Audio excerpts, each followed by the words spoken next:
data secara real time. Nah, sektor pertanian ini sendiri dipilih karena memiliki peran penting terutama di Indonesia yang masih mengandalkan hasil pertanian sebagai sumber pangan. Tujuan studi literatur ini sendiri yaitu untuk memahami bagaimana IoT itu diterapkan dalam sektor pertanian berdasarkan 3 jurnal ilmiah serta membandingkan metode apa saja yang digunakan, hasil dan kontribusi dari masing-masing penelitian. Selanjutnya tinjauan jurnal. Di sini saya mereview 3 jurnal, di mana jurnal yang pertama yaitu yang berjudul Analisis Implementasi Wireless Sensor Network (WSN) pada Smart Agriculture untuk pemantauan tanaman, yang ditulis oleh Nabila Ambarwadi pada tahun 2025. Jurnal yang kedua yaitu Efektivitas Penerapan Internet of Things pada Pertanian Padi, yang ditulis oleh Fajar Ramadan pada tahun 2025.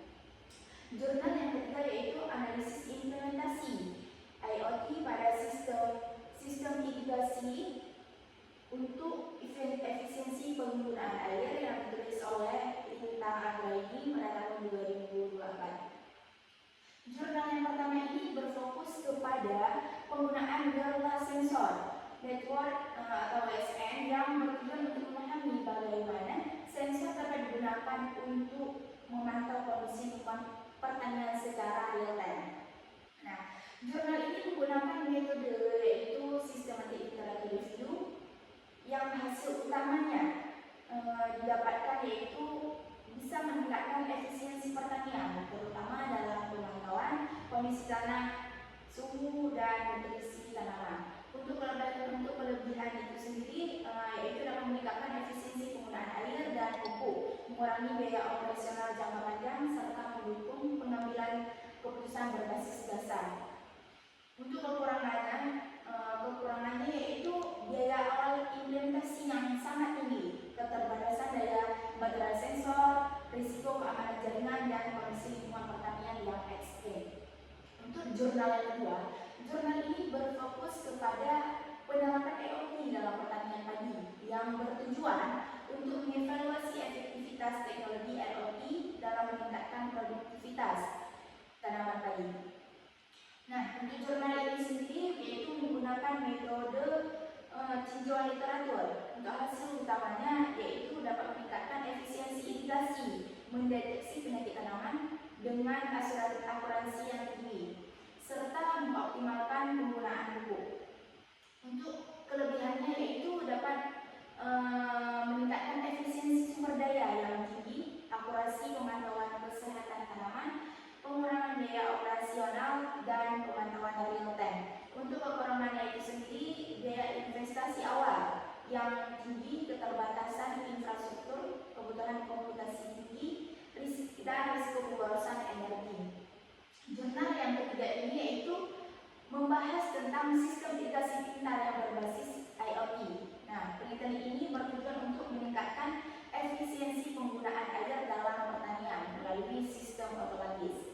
Nah, untuk metodenya itu sendiri yaitu menggunakan metode studi literatur dengan kerangka kerja SPIDER, yaitu sampel, fenomena of interest, design, evaluasi, research, dan research type.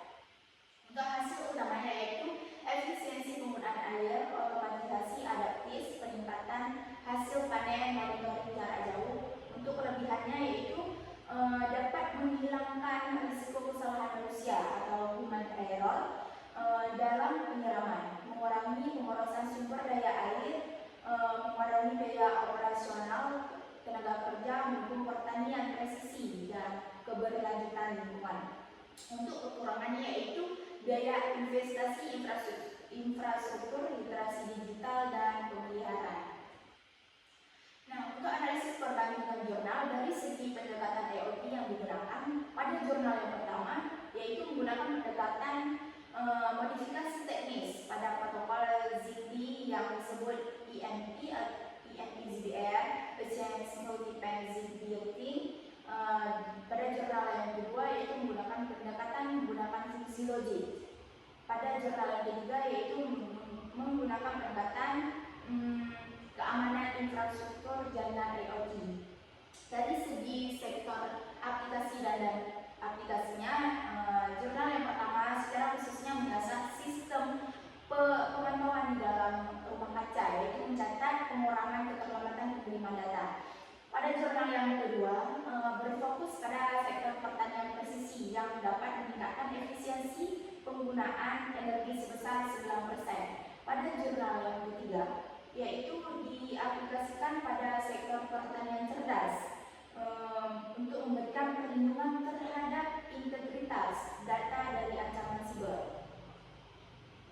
Untuk kemiripan dari ketiga jurnal itu yaitu sama-sama berfokus pada penyelesaian masalah fundamental dalam jaringan sensor near-label.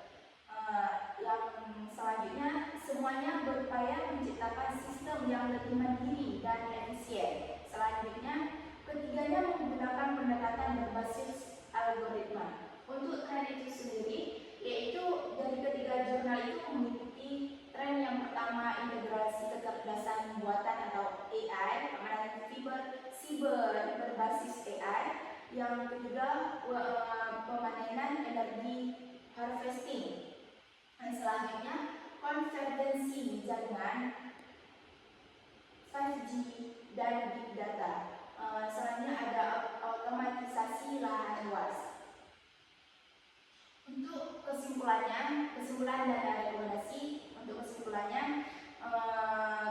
dari ketiga jurnal ini menunjukkan bahwa keberhasilan IoT di sektor pertanian bergantung pada sinergi antara efisiensi energi, stabilitas pengiriman data, dan keamanan jaringan. Temuan utama menonjolkan penggunaan fungsi logik yang mampu menghemat baterai hingga 9%, serta modifikasi protokol INP-ZDR yang mempercepat transisi data sekaligus mengurangi penggunaan pupuk sebesar 10,89%.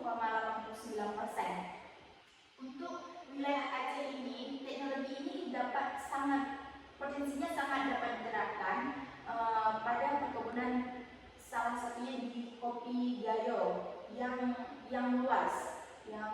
Jadi dia dapat memantau lahan tanpa kendala listrik, serta pada sawah tanah hujan untuk otomatisasi irigasi yang lebih presisi. Untuk rekomendasinya yaitu pengembangan ke depan harus fokus pada perangkat berbiaya rendah dan pemanfaatan tenaga kerja agar teknologi ini lebih terjangkau dan mudah dirawat oleh petani lokal di lapangan. Sekian presentasi dari saya. Lebih dan kurang saya mohon maaf. Assalamualaikum warahmatullahi wabarakatuh.